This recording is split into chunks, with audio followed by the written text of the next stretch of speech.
Going on, tell me what adjustments have you made besides, of course, everybody's working remotely. I mean, I was real fortunate because about almost not a half, but we'd already been working remotely on occasion, so that was easy for us.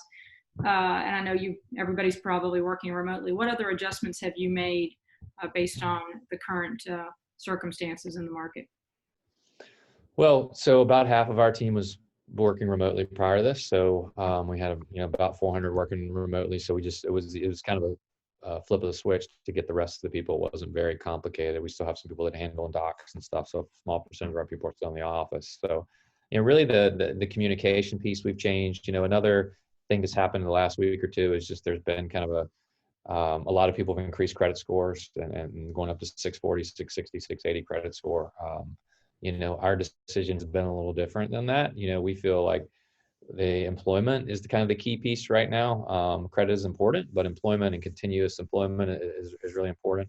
So we're still doing lower credit scores and focusing more on the employment side, reserves and that type of thing. So we've made that change as well. But other than that, from a product standpoint, we still have a jumbo product, but a lot of the jumbo business has gone away. We weren't really in the non-QM space, even though that was definitely growing percentage-wise. We just were never in that space. We're kind of a vanilla, type, vanilla chocolate strawberry. We're just, we don't have all the, I say we're not have the Baskin Robbins, all the different flavors of products. We've been pretty Jenny, Fannie, Freddie, and some jumbo and the housing development authority loans as well. So that's kind of been our bread and butter for the last, 20 years plus. So, all right, so I'm going to ask the crystal ball question. What are your predictions as far as how long are we going to be in a low rate environment? That's the first question. The second is, well, let's go with that one first. So how long do you think this is going to last?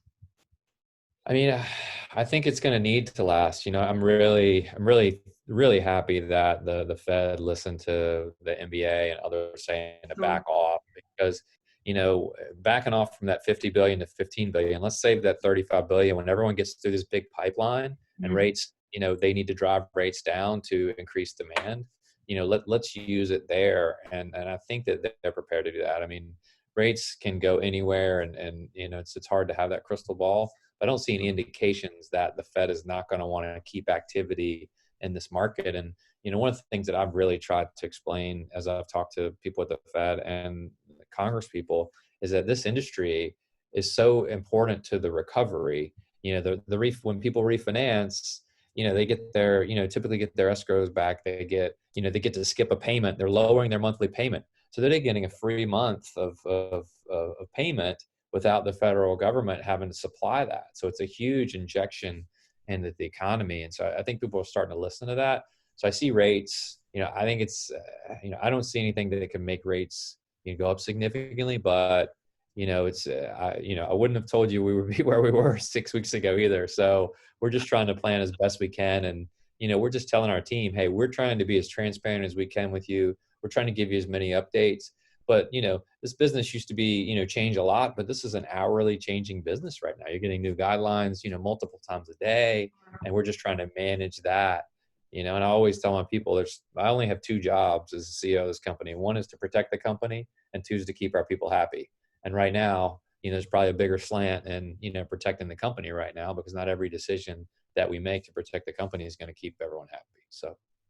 That's such great. By the way, thank you for sharing those two priorities, because realizing you guys have to make decisions to protect the company and to keep your people happy, but there's a balance. And so I'll just ask the last question very quickly is on the other side of this, I'm going to say this being quarantine. We're all back to normal. The industry's still going to have what we think a potential surge in volume once we lower the rates even more. What do you think it's going to look like for your company? More people remote, less people remote, back to normal? Yeah, I think we'll probably have more people remote. I think the world's going to be a little bit different when we come back. I'm hopeful that if we can get out of this and people's health comes back, I think it's also going to be a very regionalized comeback, because there are certain areas that have certainly been much harder hit. We're kind of fortunately in a southeastern region, that hasn't been as hit. And typically doesn't see the booms and the bust quite as much as, some of the other larger markets in the country. So we feel like that it'll come back. I'm talking to builders every day and realtors every day, and they're still seeing a lot of activity in our markets, which is great. You know, you've got kind of the two sides. One of the people who've been pent up in an apartment, right? And they're like, I've got to get out of here. I've got to get a house with a yard, and I'm losing my mind, right? And then you've got the other people that have been looking for that kind of move up dream house for the last year or two and haven't been able to find any supply. And now they're saying, hey, I've got some time, and there's not as many people in the market, so I'm going out and trying to make my purchase. So I think those things are going to happen from our industry, but I think there's going to be a lot of changes. I think the remote living is going to the remote work is going to look a lot different than it did prior to, and you know, and I think it's important that somehow we maintain that culture, you know, like we talked about with our AB Fit channel, wellness channel, you Sure. know, to keep that bonding, because that's so important to us. And you Sure. know what we've been able to build, you know, over the last 23 years. We wouldn't be, I mean, people ask me all the time, why have you guys been able to be successful and make it for 23 years? And it's an easy answer. It's our people. I mean, we have great people, you know, and we try and treat them really well so they stay. And if you have that, then you can be successful long term. And I'm not sure what that looks like, you know, in this environment. I mean, I sign a lot of birthday cards and anniversary cards and thank you cards for your best month and all that stuff, right? Right. But it's never the same as that, you know, direct human interaction. So I think it's going to be interesting to see kind of what that looks like. Let me just say it's absolutely a privilege to have a few minutes with you, and thank you for your thoughts and sharing with the industry. And hopefully we can continue to make an impact.